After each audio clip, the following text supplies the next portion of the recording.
இருக்குது. என்னதான் நம்ம ஜூஸ் போட்டாலும் இந்த முஜிட்டோவுக்கு ஈடே இல்லைங்க. ஏன்னா நம்ம பச்சி வடை எது வேணாலும் எண்ணெய் பலகாரம் சாப்பிட்டாலும் நான் செய்கிற இந்த முஜிட்டோவை நீங்கள் 1 கப் சாப்பிட்டா போதும். நம்ம சாப்பிட்டதெல்லாம் நல்லாவே செரிமானம் ஆயிரும். இது உங்களுக்கு ரொம்ப ரொம்ப யூஸ்ஃபுல்லாக இருக்கும், ரொம்பவும் டேஸ்ட்டாக இருக்கும். இதை ஒரு முறை நீங்கள் கண்டிப்பாக ட்ரை பண்ணி பார்க்கணும். இதுக்கு நான் 2 கைப்பிடி அளவுக்கு புதினாவை மிக்சர் ஜாரில் நைஸாக அரைச்சிட்டு வந்துட்டேன், கொஞ்சம் தண்ணி ஊற்றி.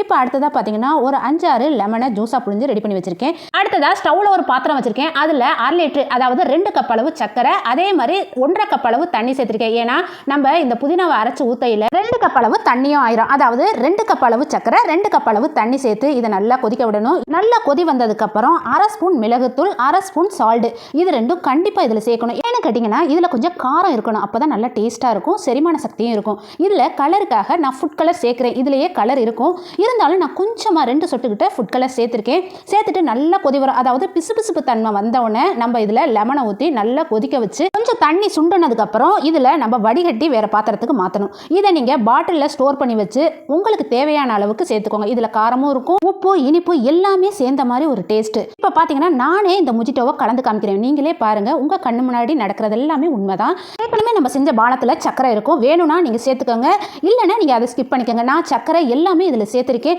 டேஸ்ட் ரொம்ப ரொம்ப அல்டிமேட்டாக இருந்துச்சு. இதை நீங்கள் மிஸ் பண்ணாதீங்க, ரொம்ப சூப்பராக இருந்துச்சு. ஒரு முறையாவது ட்ரை பண்ணி பார்த்துட்டு